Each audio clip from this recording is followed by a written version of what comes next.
जय माता दी मित्रों, हमारे YouTube चैनल में आपका हार्दिक स्वागत है। आज मैं आपको हनुमान जी की एक साधना बताऊंगा और बहुत ही चमत्कारिक साधना है। इस साधना में आपको ऐसे ऐसे अनुभव होंगे ना कि ज़िंदगी में आपको किसी साधना में ऐसे अनुभव नहीं हुए होंगे। और हनुमान जी की ये शाबर मंत्र के द्वारा की जाने वाली साधना है। जैसे कि मैं पहले भी आपको बता चुका हूँ कि जो शाबर मंत्र होते हैं वो बहुत ही ज़्यादा शक्तिशाली होते हैं और बहुत ही ज़्यादा चमत्कारी मंत्र होते हैं। आप इनको चमत्कारी मंत्र कह सकते हो, ठीक है, क्योंकि ये अपना रिज़ल्ट तत्काल दिखाते हैं।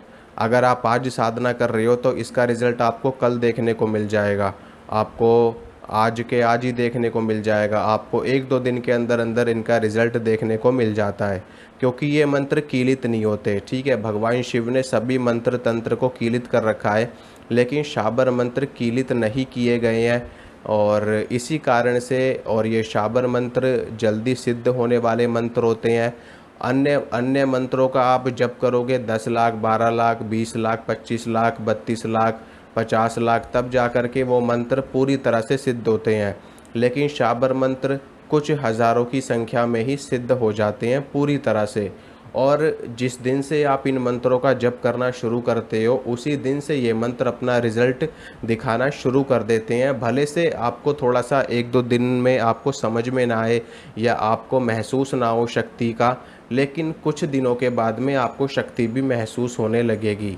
और इन मंत्रों में इतनी ज़्यादा शक्ति होती क्यों है? एक तो इसका कारण ये है कि ये मंत्र कीलित नहीं है, ठीक है, पहला कारण तो ये है। दूसरा कारण ये है कि इन मंत्रों में देवी देवताओं को दुहाई दी जाती है, उनको आन दी जाती है, उनको यहाँ तक कि कुछ मंत्रों में तो देवी देवताओं को गालियाँ तक दी जाती हैं, ठीक है। और इसमें कई प्रकार के मंत्र होते हैं, शाबर अढ़ैया होता है और बरभर शाबर होते हैं, कई तरह की पद्धतियाँ इसमें भी होती हैं शाबर मंत्रों में भी, लेकिन विशेष रूप से इनको शाबर पद्धति कहा जाता है।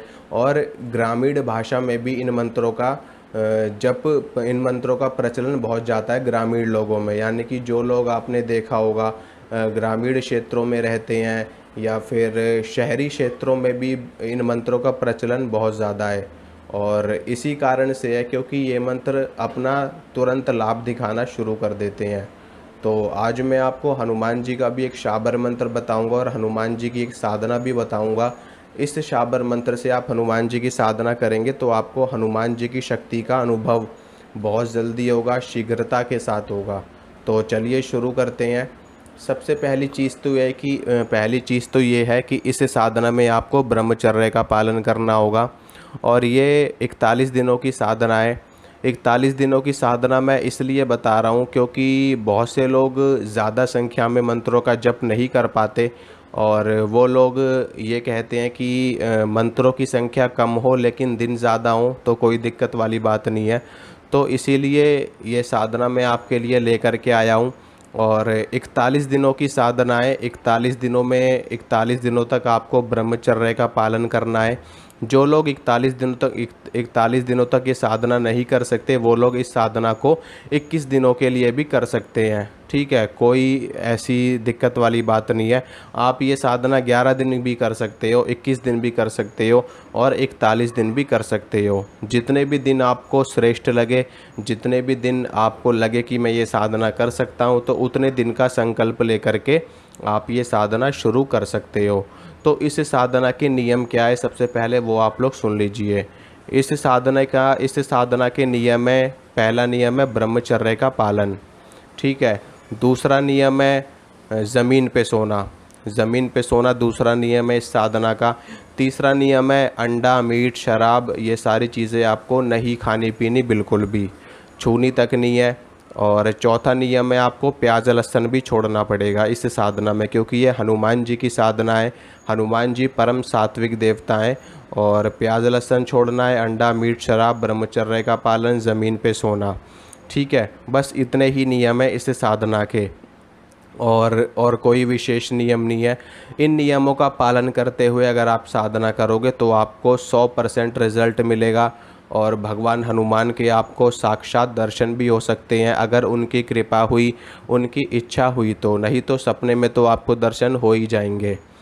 तो अब साधना करनी कैसे है ये भी आप लोग सुन लीजिए। जहाँ पर भी आपका पूजा घर है, आपके घर में मंदिर तो होगा ही, सबके घर में होता है, तो वहाँ पर हनुमान जी के सामने आपको देसी घी का दीपक जला लेना है और एक धूप बत्ती आपको जला लेनी है। उसके बाद में हनुमान जी के सामने एक जल का लोटा रख देना, उसमें थोड़ा सा गंगा जल डाल देना और एक या दो बूंदी के लड्डू आप रख सकते हो। अगर लड्डू भी नहीं रख सकते तो गुड़ और चने, ठीक है, जो भुने हुए चने होते हैं वो, और साथ में देसी गुड़, ये आप लोग हनुमान जी को भोग दीजिए।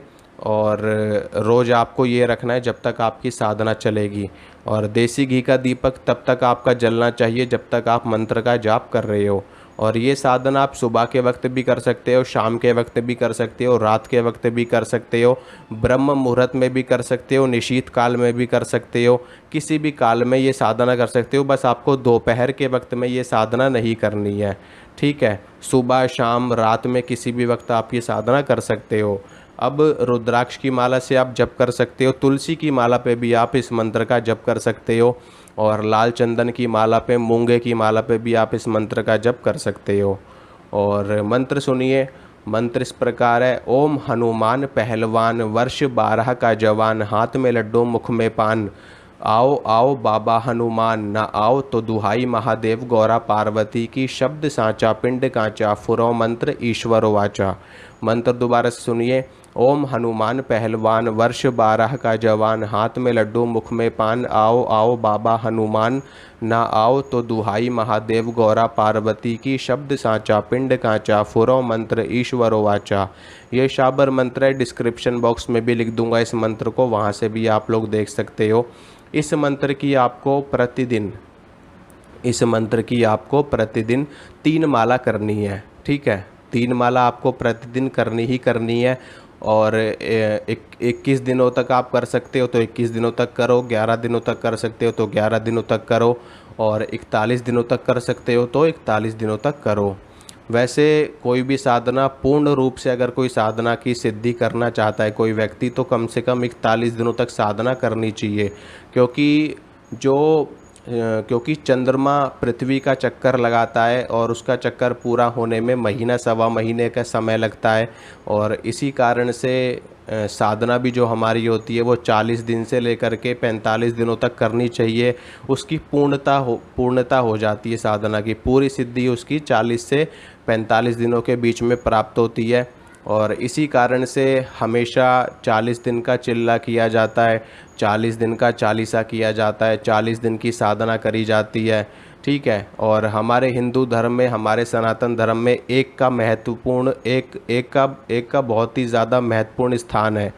तो इसीलिए, क्योंकि ब्रह्म एक ही है, परमेश्वर एक ही है, परमेश्वरी एक ही है, इसीलिए एक जोड़ दिया जाता है हमेशा नेक के तौर पे।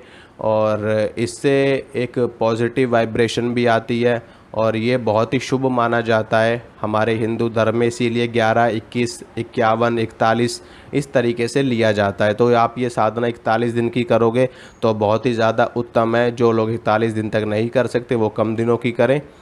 तो आशा करता हूँ ये है इसमें। और जब आप मंत्र का जप कर लोगे, मंत्र की 3 माला करने के बाद में मंत्र का जप हनुमान जी को अर्पित कर देना है और गणेश जी को प्रणाम कर लेना साधना शुरू करने से पहले, क्योंकि वो अग्र पूजा के अधिकारी हैं, रिद्धि सिद्धि के दाता हैं।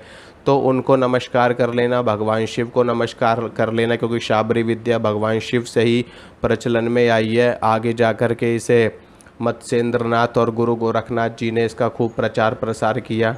तो भगवान शिव को प्रणाम कर लेना, भगवान गणेश को प्रणाम कर लेना। और हनुमान जी क्योंकि राम जी के सेवक हैं, वो बिना राम नाम के वो कहीं भी नहीं जाते, तो भगवान श्री राम को प्रणाम करना, भगवान श्री राम का नाम लेना 3 बार, 5 बार, 7 बार, 11 बार, जितनी बार भी आप लोग ले सको भगवान श्री राम का नाम लेना। फिर उसके बाद में हनुमान जी के मंत्र का जाप आप करो।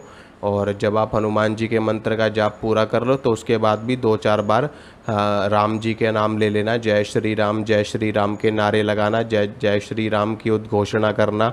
और उसके बाद में अपना जप हनुमान जी को समर्पित कर देना। इसी तरीके से रोज़ आपको साधना करनी है।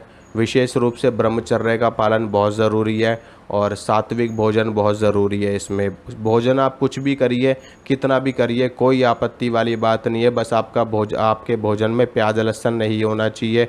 बाकी अंडा मीट शराब तो बहुत दूर की बात है। ठीक है।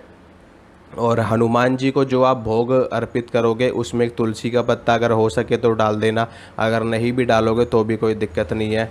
बाकी सच्चे मन से साधना करना, सच्ची भावना से साधना करना, आपकी साधना अवश्य फलीभूत होगी। क्योंकि सच्चे मन से किया कार्य, सच्ची भावना से किया कार्य हमेशा सिद्ध होता है, हमेशा फलीभूत होता है। तो चलता हूँ दोस्तों, मिलूँगा आपसे अगली वीडियो में। वीडियो अच्छी लगी हो तो वीडियो को लाइक करना, वीडियो को शेयर करना, चैनल को सब्सक्राइब करना। मिलूँगा आपसे अगली वीडियो में। जय माता दी।